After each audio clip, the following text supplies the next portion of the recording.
Good morning and welcome to this morning's Knowledge Bank. This morning we are hosting a live Q&A with Foresight Consulting. Hopefully you would have submitted your questions beforehand via the link that was provided on the registration form. If not, we will be able to answer additional questions at the end if there is time. Today's session is being recorded and will be available to watch back via the News on the Block YouTube channel later today. That is all from me. I am now going to hand you over to James Purdey to begin the session. Morning. Thank you for joining us for this Q&A session with Foresight Consulting. I apologise, I've got a little bit of a cold, so it may sound a little bit stuffy while I'm talking. I will try and keep that to a minimum. But if we go through. Okay, just to give you a bit of a brief outline about Foresight Consulting, then we're a specialised health and safety consultancy, and we serve in both the commercial and residential property management industry. So we carry out risk assessments, that's both health, safety and fire risk assessments. We also carry out building safety case support, asbestos surveying and management, fire door inspections, Legionella management, and compartmentation surveys as well. We'll go through a little bit more on this as we go through the presentation, as the questions are being answered by my two members of my team. Okay, so initially then, the first person who will be talking will be Lisa. She's one of our health, safety and fire risk assessors, and she'll be going through a bit of the basics about what we do with the risk assessment side. So she'll be going through some risk assessments, fire door inspections, responsible persons, what those kind of duties are for those responsible persons and for the management company. And then she can give some advice and guidance on specific situations that we've already had some questions for. And then hand over to Barry, who's our building safety team lead, and he will be going more in depth on the Building Safety Act, what the responsibilities are, what is required for those buildings that are in scope, so those 18-metre plus buildings, more on the building safety regulator, building safety case, principal accountable persons, what is included in a building safety case, and then some consequences, and a little bit about resident engagement strategies, as this is quite an important part that providing a little bit more detail onto that front.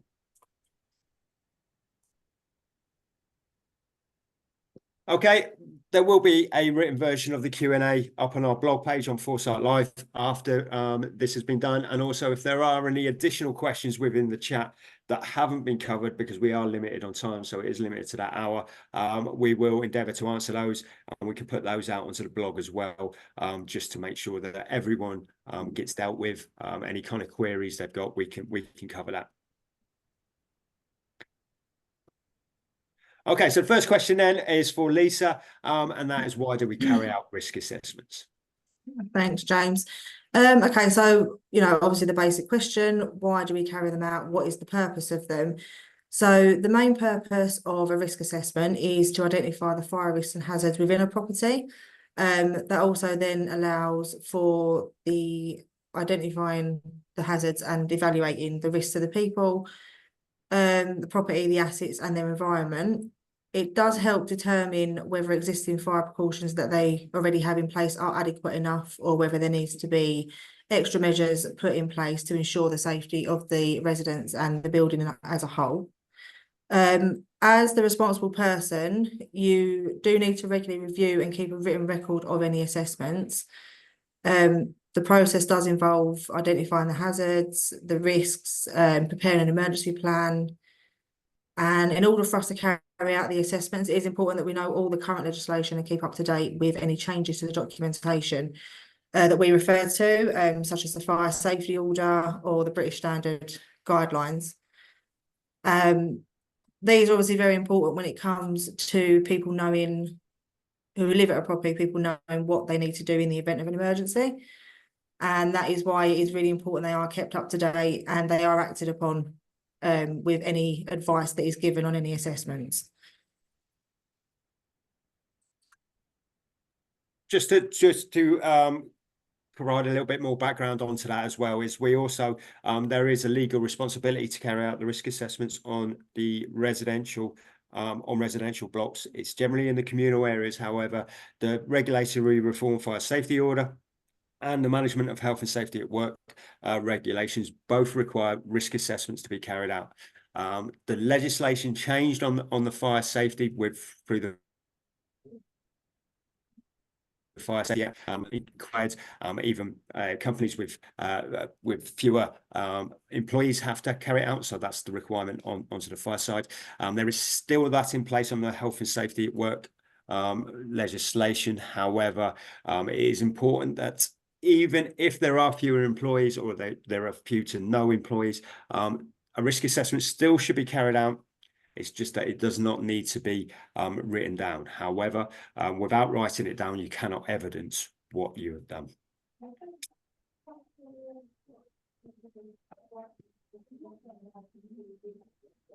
Okay, so going to the next question. Why do we carry out fire door inspections?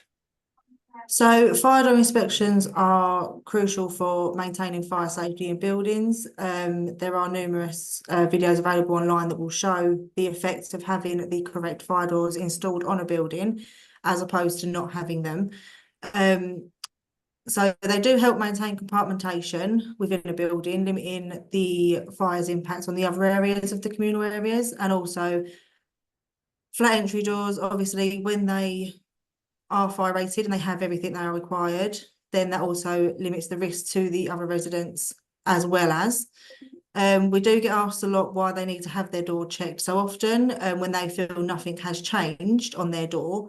And the reason for this is over time, wear and tear, environmental factors, it can all change, you know, the impact that the door will have, and also the building usage can impact the performance of a fire door as well. So the regular inspections do help identify issues, you know, misaligned hinges or intermittent strips and smoke seals, which are obviously crucial for, you know, making a fire door a fire door. Or there could be worn out components. It could be damage that has happened to a door over time, you know, be it accidental. That will all come into effect when it comes to how much your fire doors will withstand a fire in the event. So maintaining them not only keeps you safe, it does also help keep everyone else in the building safe as well. And we do get questioned a lot when doing fire door inspections, and you know, it is also crucial that we are able to educate people when they ask as to why they may need certain aspects of a fire door, i.e., you know, self-closers. People don't always understand the impact they can have. Obviously, if there is a fire in your flat, you leave, that door is shutting behind you. That is then, you know, containing that fire for up to 30 minutes before it does reach any other areas, which should, in theory, be enough time for any assistance to be well on its way and shouldn't affect anyone else in the building. And I have found that once you explain that to people, they do seem a lot more on board with having them. And it is very important that we do try and educate people on that, so they don't just think we're trying to be difficult when it comes to having the additions put on their doors. And I do find that people do understand it a lot more once explained to them.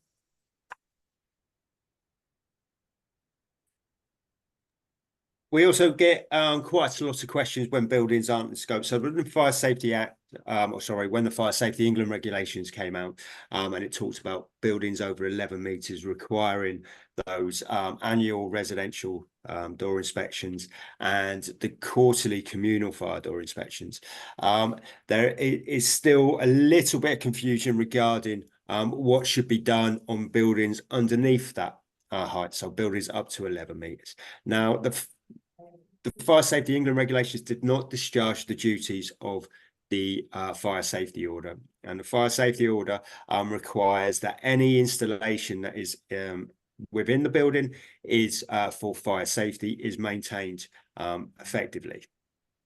That then requires, though, for communal fire doors in particular, is there still should be some form of inspection carried out to ensure that they are working properly, there's no damage to the door, or any damage that's going to affect the fire safety of the building as a whole.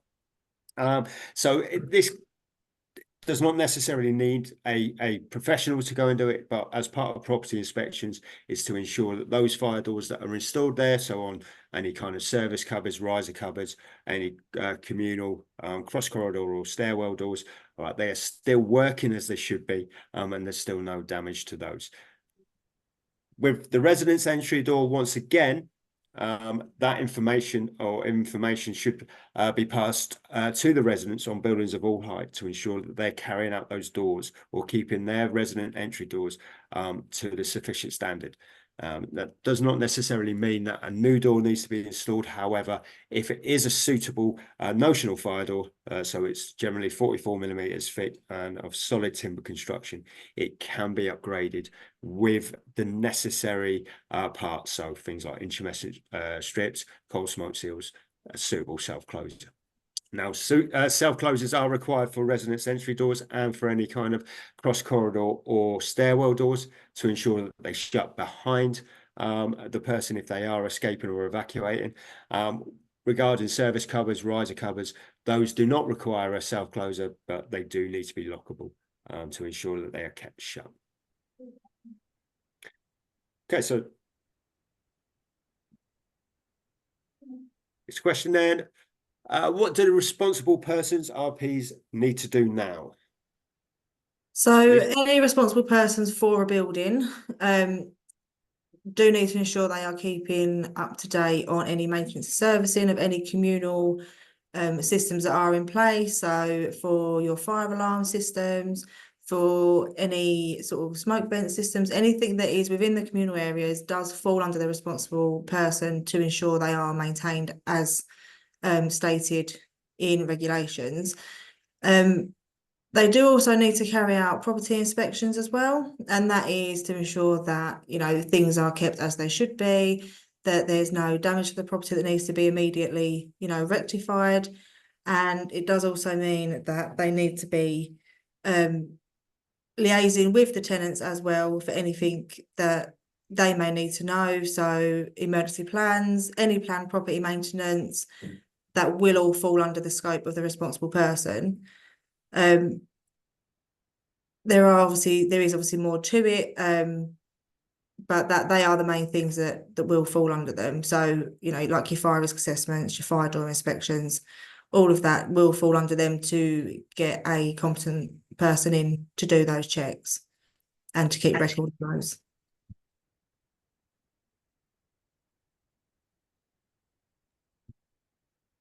Okay, thanks, Lisa. Next question. Okay, this is a question that's come in from one of the viewers previously. So Vicky sent that across, and it is regarding letterboxes on residence entry doors. Okay, so for the majority of properties that we would visit that are below 11 metres, we are giving the advice that there should be a spring-loaded intermittent letterbox on the door, and if not, we would recommend an upgrade.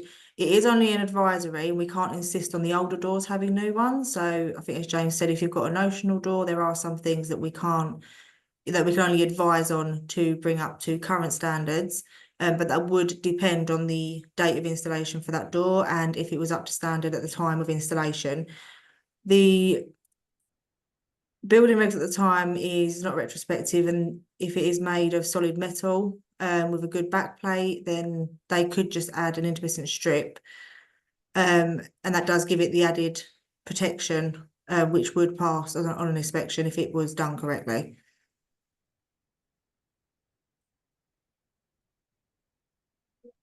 Regarding letterboxes, there is there is a video that's available on YouTube regarding a fire door test which is carried out at Warrington Fire, and where they've put 3 different fire doors, all with different specifications to test to see whether or not they are 30-minute fire rated.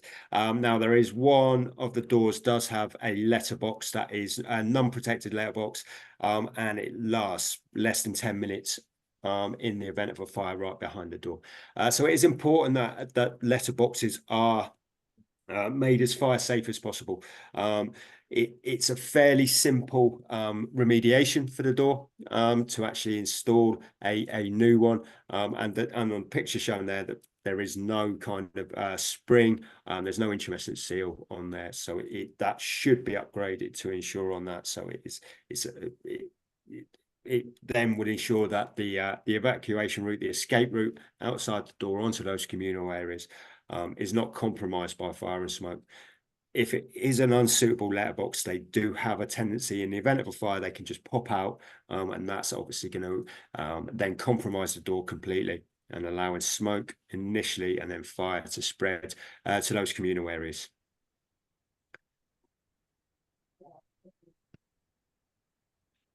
Okay, the next one, once again, this is a question that was sent in, and it is regarding e-scooters and e-bikes and how they should be stored, and whether they're not to be allowed to be charged. Now, legislation is slightly vague on this at the moment, but Lisa should be able to go through some of that. Yeah, so as James said, it is a bit vague at the moment in regards to these sort of e-bikes and e-scooters. It is relatively unknown. We would always stand by the advice of obviously not charging them or storing them in communal areas. The NFCC has offered some guidance on charging and storage of them. And as they become more popular, I do think it is quite important for the responsible person to offer the correct advice to their residents who may own these and need to charge these in their buildings. Which would be, to avoid storing or charging them on escape routes or in communal areas, to consider the risks posed by the e-bikes and e-scooters, so where they're charged or left in common areas, such as the means of escape. They may want to offer advice to the residents on the safe use or storage of them. The other advice is to store their batteries in a cool place, as well as the scooters or e-bikes, and to also obviously follow the manufacturer's instructions when it comes to the storage and maintenance of the batteries, if they're not going to be used for extended periods of time. But as I say, this is still quite a new thing. There's not an awful lot of guidance on it at the moment, so there's not an awful lot that we can go off apart from the basic advice from the manufacturers, and obviously a little bit of common sense essentially as to where to store them and how to charge them.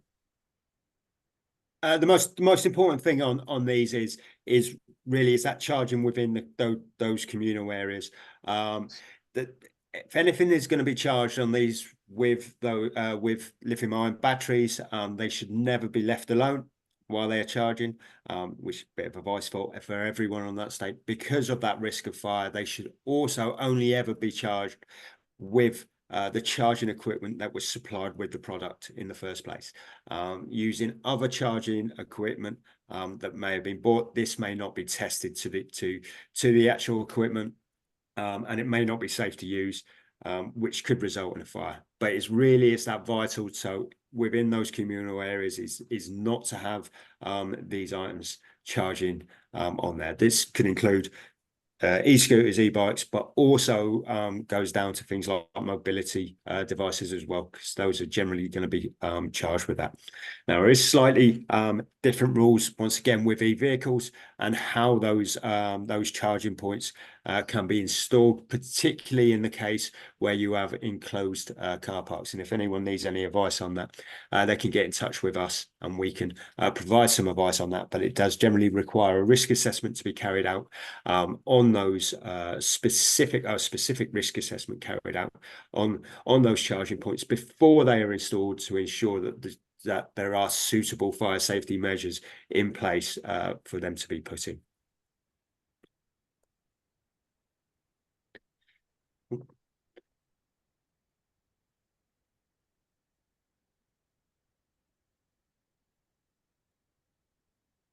Okay, I think we have covered that. So that's once again on to the e-scooters.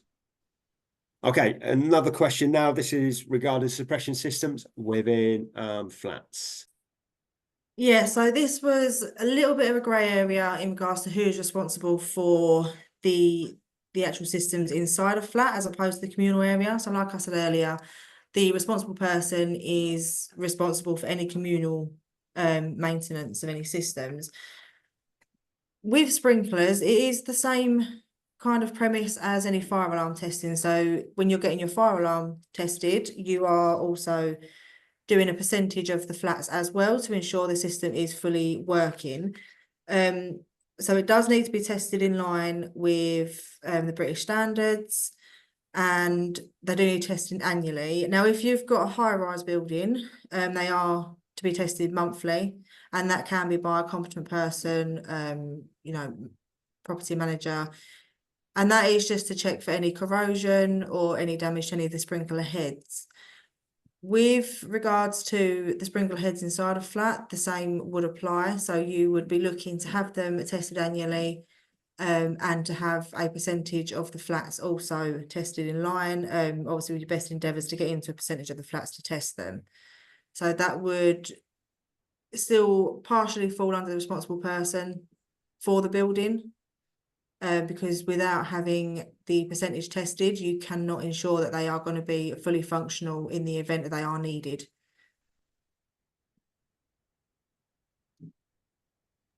Okay, thanks, Lisa. Yeah, it's slightly different on where the responsibility lies for actually the payment of ensuring that, and that would entirely depend on what the leases say. So that would have to look into that. However, the system needs to be serviced or as a whole, so it will still require that servicing on there.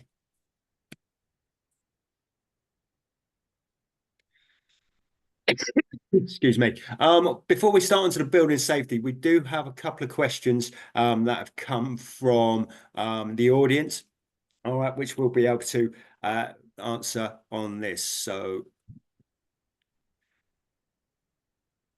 okay, the first question then is regarding property information boxes or secure information boxes and what the requirements are in the buildings under 18 metres or under 11 metres. Now, as part of the Fire Safety England regulations, those buildings over 18 metres are now required to have a secure information box installed at the main entrance, at the main access point, and that's going to contain the site plans, an overall plan, vertical plans, and some other information within it for the fire brigade when they turn up in the event of a fire. Now, those need to be reasonably secure, which once again is fairly vague, but it does not necessarily mean it has to be by or manufactured by one of the main commercial suppliers of these. If you do require one, I would recommend that you do speak to the local fire brigade, and that to ensure that they have access to whatever box you are installing, and if they believe it's suitable, because they'll be the ones that will be requiring it. Now, so that's for buildings over 18 metres, and that's for existing buildings that are in scope now. It did come into building regulations a few years ago that buildings over 11 metres require information boxes installed as well. However, that's not retrospective, and that is for only buildings that have been built past that date. I will look that up to see what that date is and put that into the blog, so you have that information. So that's for buildings over 11 metres, and that is for all new builds now. We'll have those information boxes in there if they are over 11 metres. Next question then is the managing agent a responsible person? Not generally. So the responsible person will generally be the owner of the building, the freeholder, maybe the landlord. It is not up to them to decide who the responsible person is. Okay, the responsible person will be decided by a judge in the event that it is required, but the responsible person will generally be the freeholder, the owner of the building. It doesn't necessarily have to be an individual. It can be a corporate body as well. That also means for right to manage companies, resident management companies as well is they will take over as the responsible person, as one of their directors. Once again, that can be the company, the corporate body, as part of the responsible person. Now, what the responsible person do for the management agents is they may discharge some of their duties onto them as part of the law of agency. However, it will generally always be the landlord freeholder, unless in very specific circumstances. However, that should be explored with legal advice. Do cupboard doors need to be checked? Also check for gaps, hinges, etc. It's the same way as flat doors. Yes, it should be for any door that it opens out onto an internal escape route.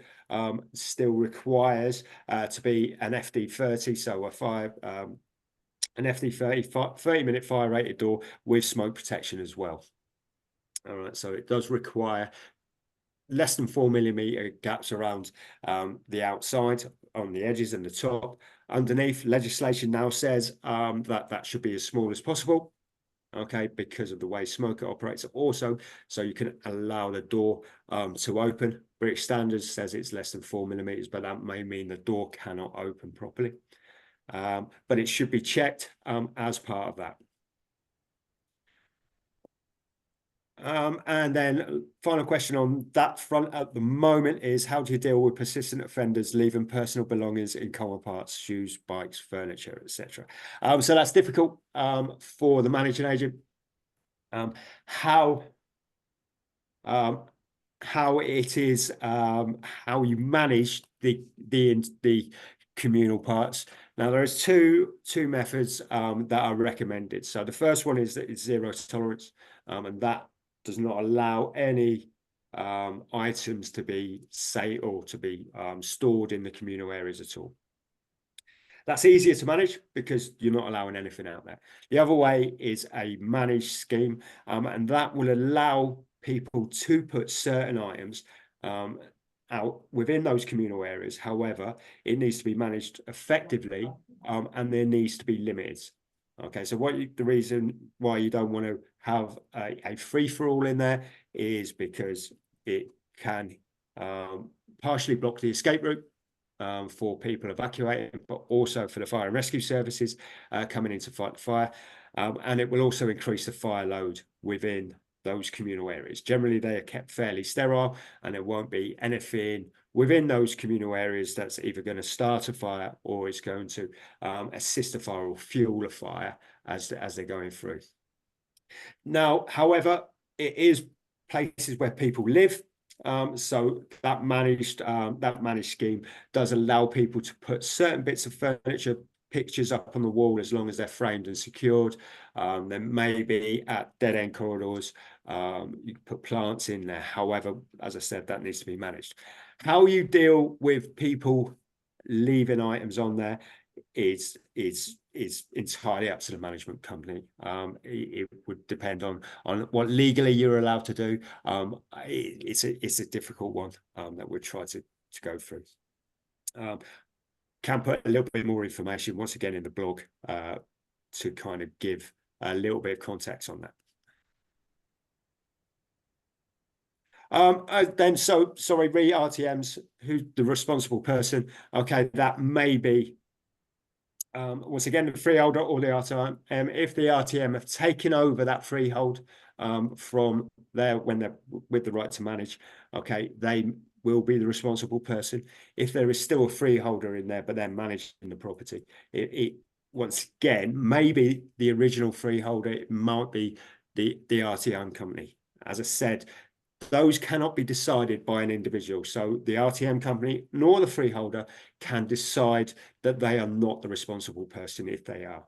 All right, that has to be done by a judge in the event of something happening within there. So a judge will look at that and to see who is the responsible person, and will make that decision on there. Okay, thanks for those questions, and we'll move a little bit onto the Building Safety Act. So Barry will be able to answer the majority of these. And so the first one then is, what is the role of the Building Safety Regulator? So the role of the Building Safety Regulator, or BSR for short, So they got established after the Building Safety Act 2022 came about. So they're part of the Health and Safety Executive, and the primary function are to regulate safety, improve standards, and promote competency within the building industry. So part of their main role will be overseeing building safety and standards, and that will be going through all buildings, and they set the standards, set the regulations, and they ensure compliance, and we should be trying to match that. And the focus is on high risk buildings, so buildings that we look at, whether it be 80 metres above or 7 stories, with at least 2 dwellings in that as well. And it's quite a strict regulation that they cover at the design stage, the construction stage, and the ongoing management of these buildings, whether that's going through the gateways, 1, 2, 3, and so on. And like I said, promoting competence, and it's their job overall to work with industry, set the standards, and promote best practice for building professionals, whether that be engineers, architects, or building inspectors. They've also got enforcement powers, and if they find any breaches in the safety standards, then action could or will be taken against building owners, principal accountable person. And the key thing here is what they want to see is residents' engagement. And that goes all the way from a residents' engagement strategy. And what they want to see is personnel involved, residents involved in the decision making, because it impacts them direct, because they're living in the buildings. So I'd say the overall aim is for the BSR is to create a robust building safety system. And the focus here today as well is on high-rise buildings. Okay, thanks, Barry. Really, where the building safety regulator came was from the Grenfell reports of the Grenfell inquiry, and it was found it needed to formalise building safety and to kind of bring all the different legislation together within a regulator. All right, so there still is those different parts of legislation, so the Fire Safety Order, the Fire Safety Act, etc. However, this is coming into the Building Safety Act, and now it's the Health and Safety Executive that have taken the lead on this. Traditionally, they haven't been really too much involved within particularly the as-built environment. However, this is now with buildings that are in scope. So those 18-metre plus buildings have come into the scope, and the Health and Safety Executive, the HSE, have taken the lead on this. All right, they have appointed the Building Safety Regulator and their team to carry out this work. Okay, so what type of buildings then require a building safety case? So the building safety case is something that has come from the Building Safety Act on that, and Barry will be able to provide some more clarification on that. So the Building Safety Act 2022 defines high-rise residential buildings with at least 7 stories or 80 metres tall, also containing 2 or more dwellings. So the key criteria: 80 metres or above, or 7 stories. So that's 7 stories. Generally, if your building is ground to 6th floor, that is 7 stories. Some of the issues that we've came across is block of flats ground to 6th floor. However, it is measured at 17.4 metres, so that brings it under the 18 metres threshold. However, as defined, if it's 7 floors, it's still classed as a high-rise residential building, so it still requires a building safety case. Other situations, the building might be a Georgian building in the centre of London. It might just be ground to 5th floor. However, accurate measurements, this building, due to the high-rise ceilings within a Georgian building, potentially could take the building above 18 metres. So that's ones to watch or ones to be aware of. Also, other flats, maybe penthouse apartments, potentially could have ground to 5th floor, and then within the penthouse apartment potentially has a duplex apartment or a triplex apartment. So that's then bringing that threshold in line with a high-rise building. So that's just one to watch in that. So if it exceeds the height, 80 metres above, or ground to 6th floor, or 7 stories. Okay, the height is measured from ground level to the floor slab of the highest habitable story. So the top floor is generally taken off. If there's things on the roof, such as plant rooms, lift motor rooms, etc., those aren't counted. It has to be somewhere where people can live.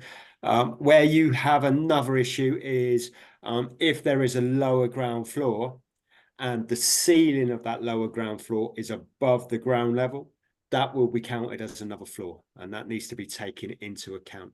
This generally happens on newer builds where it's built on a hill. So it may be either the front of the building or the rear of the building is higher than the other side. But it also, as Barry was saying, on the older buildings within London, so Georgian Victorian buildings, something similar to that, they quite often have a lower ground floor.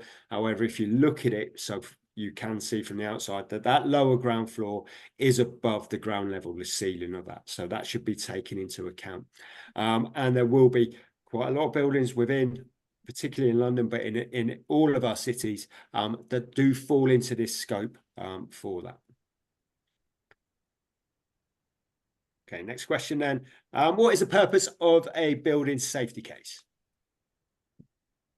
So the purpose of a building safety case, it's a comprehensive document to manage fire safety, potential structural failures in high-rise residential buildings.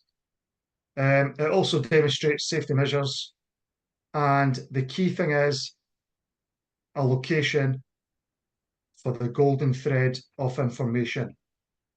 So within the building safety case, it should identify risks within the building, and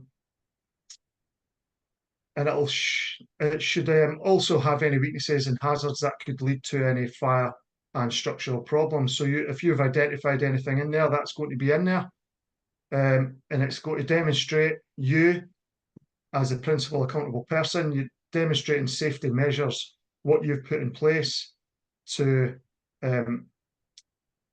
with the risks identified, what you've put in place to counteract them and to mitigate against these.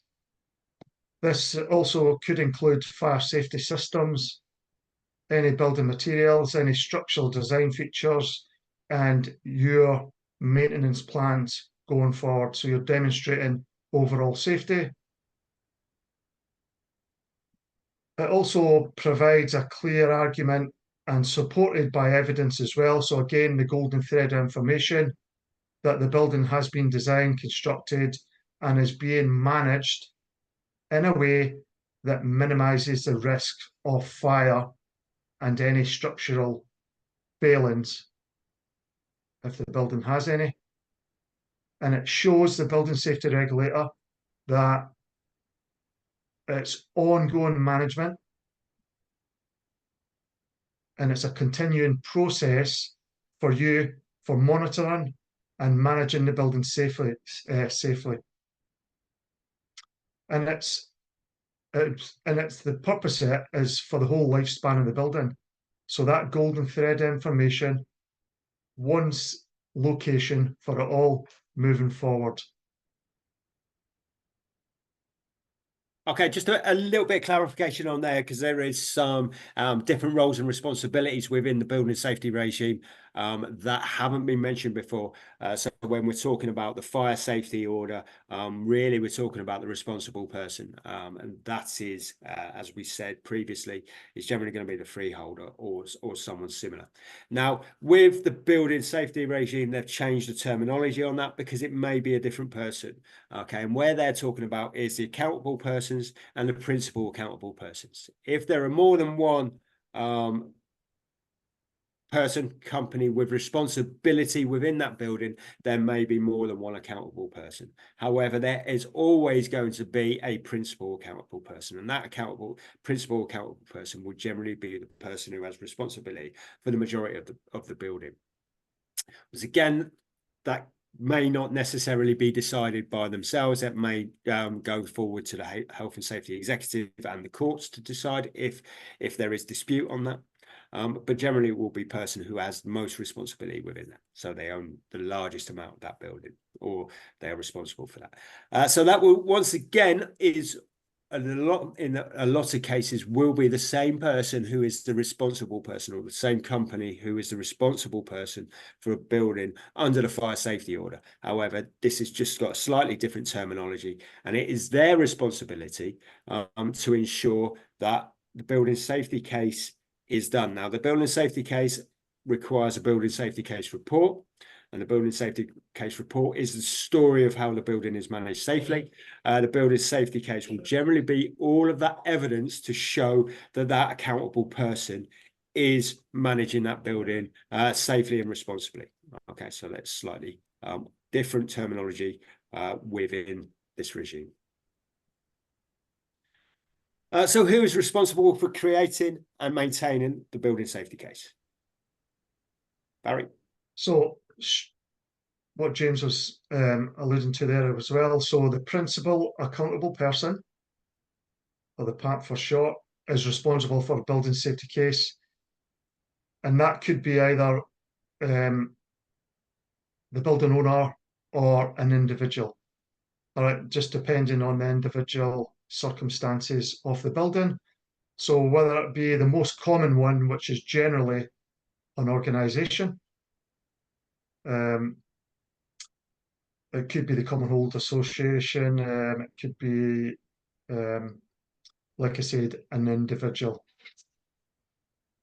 And the key point here is with the principal accountable person, like James just mentioned, they have got the ultimate responsibility for ensuring the building safety and meeting all the issues that come from the fire safety and the structural integrity of the building. And again, that includes creating the building safety case, keeping it up to date, and providing the building safety regulator, if they're requesting the building safety case be sent to them. And again, the key emphasis is they have ultimate responsibility. Whether they pass that on to others, that's generally the case. However, finally, ultimately responsible. Okay, thanks, Baz.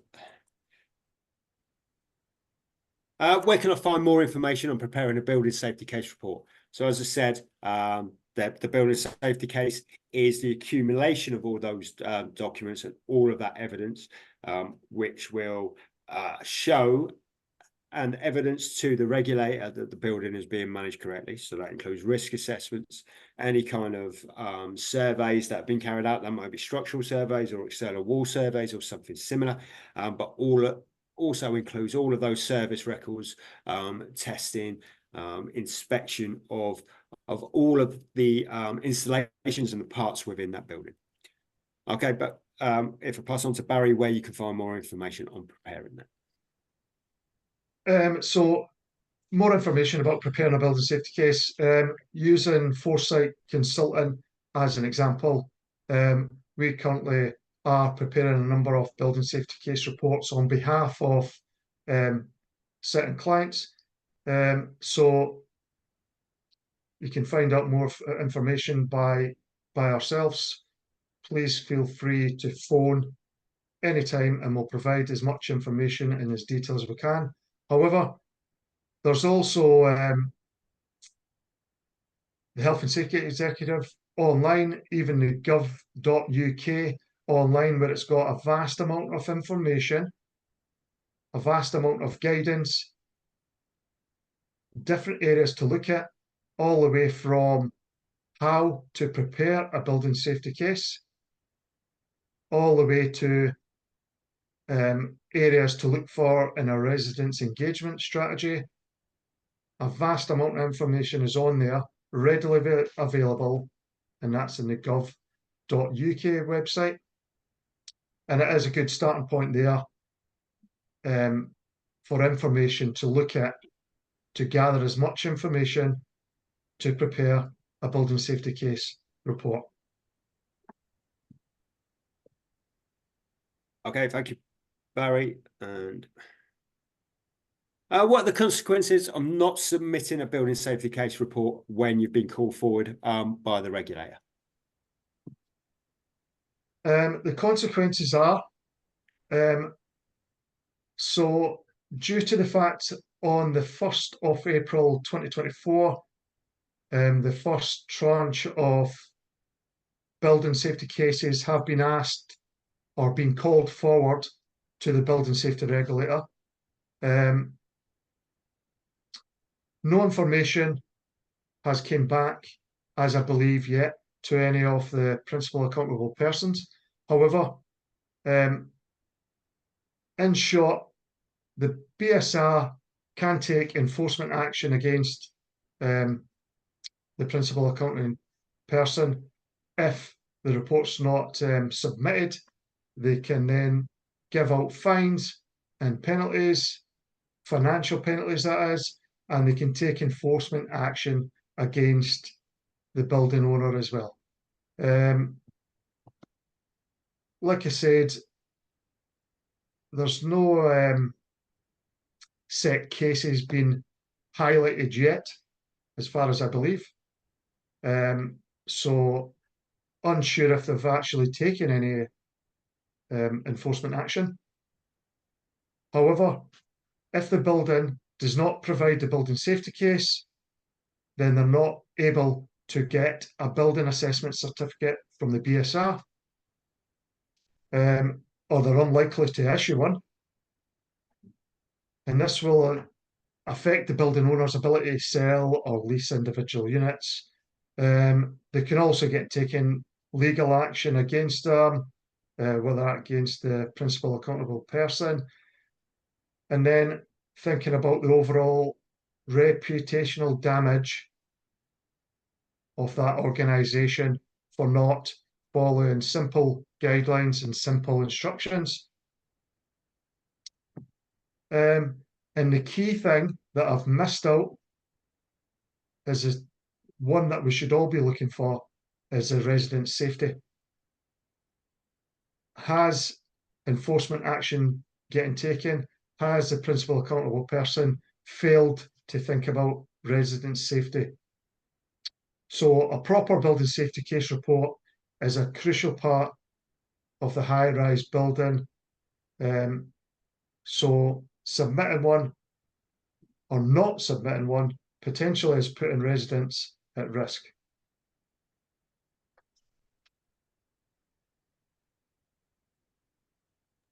Okay, thanks, Barry. I think there is one more question on this side.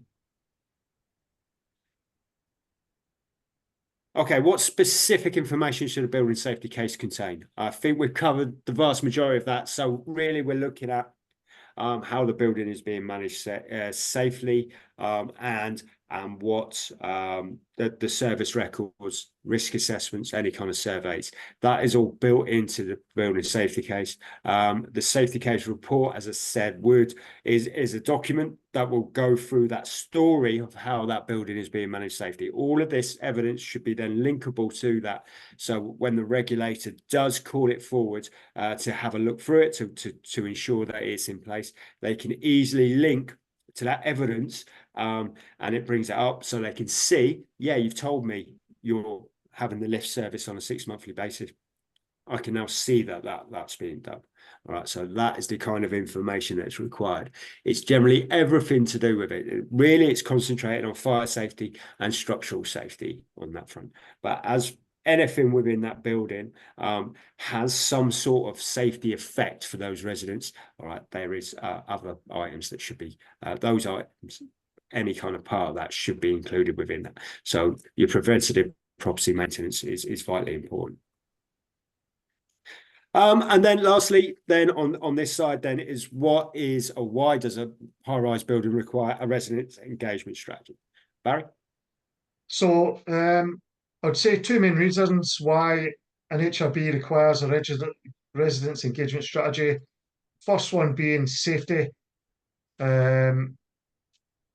So following even the fire safety review regulations were introduced that require building management to involve residents in decision making, or provide information so they can highlight their concerns in building safety, how the residents can be informed, consulted with, and how that's going to impact the safety of those residents in the building. And it also improves living experience for the residents. And it can foster them a sense of community, can improve communications between the residents and the management company, and overall to enjoy their living experience for everyone.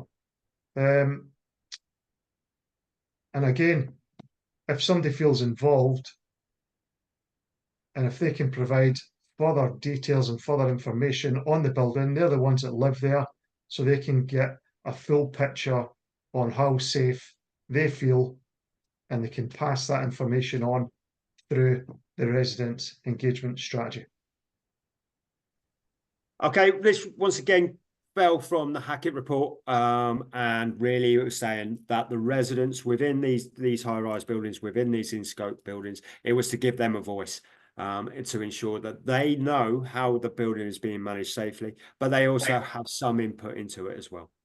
So really that's what it is. It entirely depends on the kind of demographics of the building. It depends on how many people are living there.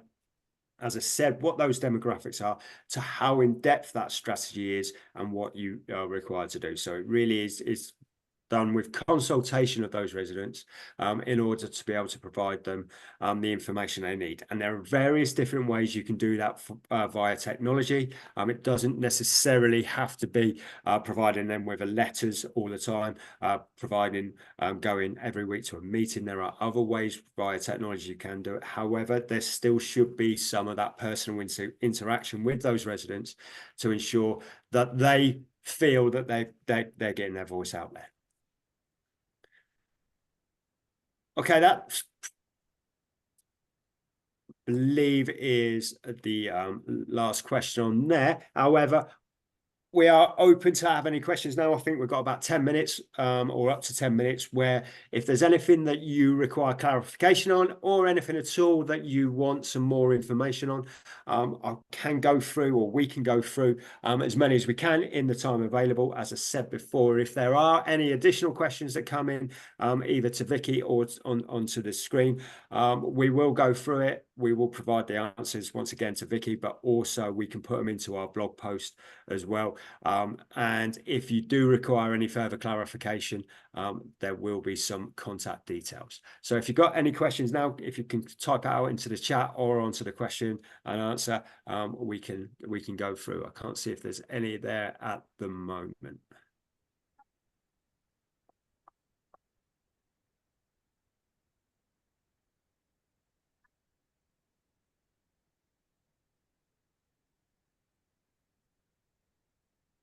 Okay, we've got no questions at the moment. So, oh, we have got one, just one coming now. So this is, would you suggest buildings under 11 metres have an annual inspection for all their fire doors, including flat doors, please? Right, so there is nothing in legislation that says that you have to have those annual inspections. As I said previously, the fire safety order does, under, I believe it's Article 7 or 19, one of the two, I'll have to have a look through it, is about maintenance of those fire safety installations. So you need to ensure that those fire doors are working correctly. It doesn't have to be a professional to do it, but I would recommend that those inspections are carried out. Now, with the flat entry doors, it's more difficult because you have to gain access into it, but they still fall under the fire safety order now. So the Fire Safety Act that came out a couple of years ago brought those residence doors under the fire safety order. So previously they weren't in there, and still with that, leases is quite vague on what the lease, where the responsibilities lie to that, but they are counted as part of the communal areas, along with the external walls. So there should be some form of inspection that is carried out to ensure that they are suitable and sufficient. Now, legislation from the fire safety regulations requires that information is passed to them. So that would really how you want to take that forward, and how your responsible person, so your client, is then managing their responsibilities regarding the legislation. Sorry, I can't be more precise than that. Is the legislation for much of this is not particularly prescriptive, apart from the fire safety regulations, which is very prescriptive, but under 11 metres is still fairly non-prescriptive on that front. Next one then is, are PEEPs a requirement? All right, PEEPs were going to be in the fire safety legislation that came out, but they were removed. So there is no requirement in legislation to have a PEEP in place for a residential building. However, if there is a vulnerable person within the building that you are aware of, it would be that responsible person's responsibility to ensure that they would be able to evacuate correctly and successfully, and if they are vulnerable, they may need assistance on that. So a PEEP, I would recommend that a PEEP is put in place on those fronts. Another one, should we be checking door gaps when checking communal doors, or just a condition of the doors? Once again, gaps are part of the doors, and as I said, it's 4 or 5 millimeter gap around the side and the top, as small as possible at the bottom, and they should be checked as well. Now, those can go up and down as environmental conditions or weather conditions can affect those gaps as well, but you should check to ensure that those gaps are as small as possible on there, because they are still, once again, a vital part. Remember, if it has got coal smoke seals, intumescent strips, and their door stops, etc., they are some forms of mitigation on there, but the gap should still be kept to a minimum. And what sort of time frame would a resident have for addressing their flat doors defects following inspection? Now, this is because of the way the lease is, that may be their responsibility. You can only do what you can do, so that's as part of best endeavours. You have given them the information that they require. It is then down to their responsibility. It may be down to their responsibility to actually ensure that that work is carried out, and it's done correctly. You're providing with the annual information on there. There's nothing in legislation, as I said, it's non-prescriptive, so there's nothing that says what a timescale is for that work. It's as soon as possible, really. So really, you're working within that timescales on there. So, but it can be difficult. I would recommend that you keep all correspondence with those residents, including any emails, letters that's sent out, what the specifications for the work are, etc., in order to be able to protect yourself and your client in the event that they don't do the work. This is where, okay, so this is follow up on that. So the flat doors are demised, as I said, yep, that that's as part of the lease, they've got the responsibility there. It's just the best endeavours that you can do to ensure that you have provided the information. You've said the work needs to happen. All right, but it's their responsibility to have that work done. It's a difficult situation on there, and legislation at the moment doesn't give you too much backup on that. If there are no further questions, as I said, you can get in contact with us, and let's just see if we got. Okay, we've got our email addresses there for each of us individually. We've also got our contact details for the company, and so we've got the contact details for Foresight Consulting on there, including telephone. So if you do need to contact us, we're very happy to help. Any inquiries you got, any queries you got, we can go through legislation on that, both regarding fire safety, health safety, and also for building safety. And as I said before, we also cover asbestos and Legionella as well. Okay, so thank you for joining us this morning. Hope to speak to you again soon. Thanks, Vicky. Thank you guys for joining us. Thank you very much, James, Barry, Lisa, for your time presenting this afternoon. Foresight will also be attending Leasehold Manchester, our conference in September, to host the workshop. So if you're interested in attending and joining them on the workshop there, then please let me know. Otherwise, thank you for joining us. Please keep a lookout on the News on the Block website for our other upcoming webinars, and I will see you on the next one. Thanks, guys. Enjoy the rest of your day. Thank you. Bye. Bye.